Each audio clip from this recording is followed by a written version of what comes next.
because I've been doing it active fermentation, which allows the yeast to actually clean up. Clean that up. Do you use a bag when you chuck the hops in, or do you just chuck the hops in? We're going to get to that. Okay. Yeah.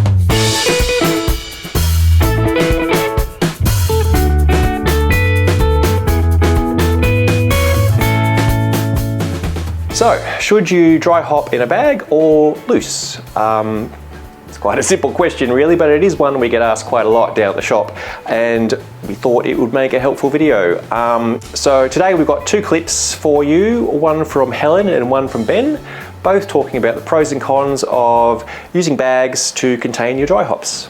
Now, we've spoken a lot about the different aspects of hops, amounts, but how do we actually dry hop? It can be really simple, and that is if you're doing it during primary fermentation or when it's fermenting, basically open your fermenter and chuck the hops in. You can put them in a bag, so you can bag them. You can put them in. There's devices that you can buy to use, like tea strainer type arrangements. It's what works for you. Many fermenters these days have hop ports, so you sort of not even having to open up the fermenter. The issue with in any method that actually confines the hops is that you're not exposing those hops to the maximum amount to the wort. So you really want to have as much exposure as you can. You want all your hops actually working for you. And if they're bundled up, they may not actually be getting the exposure that you want. If you want to, just throwing your hops in is easy, and it will give you, I think, the best results. Advantage of bagging hops is that it's easier for cleanup. I just think that I'm going to have to clean up anyway, so it doesn't matter. There's hop stockings. I personally use, I buy pantyhose and just cup them, soak them in some sanitizer before I use them, and that way I can just toss them out. I don't have to bother about even trying to clean a hop sock. That's a really good way to do it.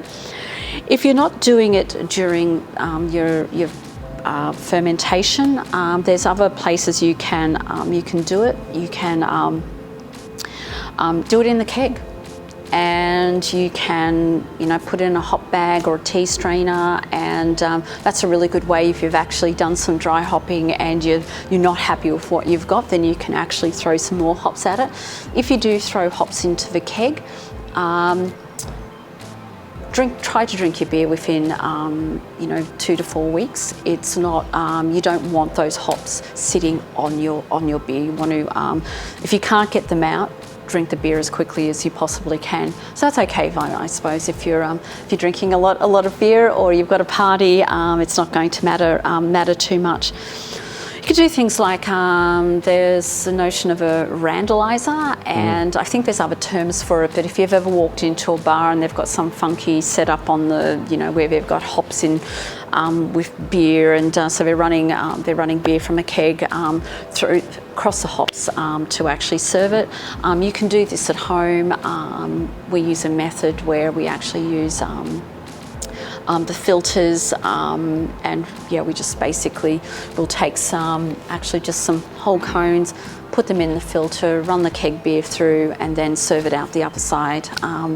And again, you don't want to actually be leaving the beer sitting on the hops for long, and you get some very different characters coming out of the beer. So if you've got a beer that's actually not that hoppy, that's another way to actually hop up a beer when you're actually serving it. But whatever method you use, minimise the exposure of oxygen. It is just not good for the beer. Andrew's asking, probably a common question when it comes to NEPAs, do you use hop bags or just chuck the hops straight into the fermenter for dry hopping? Definitely use hop bags for the dry hop. The first one I did was, at that point, one of the best beers I had made and I got about a third of the way through the keg and the dip tube clogged with hop material. So then I had to pull the post off, pull out the dip tube, clear it, put it all back in, poured about half a glass, and then it clogged again. And yes. I just didn't know how I was going to get around. I ended up having to rig up some weird siphon contraption from one keg into the other. And in that transferring process, obviously introducing oxygen and it just kind of lost its character and its flavour really quickly, and it was a very, very sad time.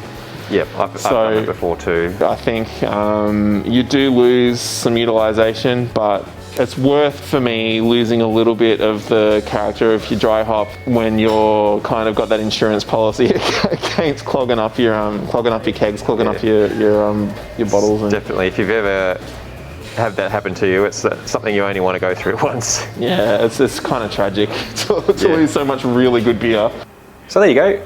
For lightly hopped beers, around 30 grams or so, just go ahead and throw the hops in loose. But for your heavily dry hopped beers, your 𝗧𝗜𝗑𝗦𝗧𝗔𝗠𝗣𝗦 and your double dry hopped 𝗧𝗜𝗠𝗘𝗦𝗧𝗔𝗠𝗣𝗏, where you're using upwards of 100 grams or more of dry hops, you're definitely going to want to think about using some kind of a device to contain your hops, whether it's a tube or a sock or whatever, because you don't want to wind up having all those hops transferred into your keg or bottles. That's just our advice. Anyway, what about you? Maybe you've got a technique that we skipped over here and you'd like to add to the conversation. If so, leave a comment below, and yeah, let's see all the different methods you're using out there. And my hair is short now.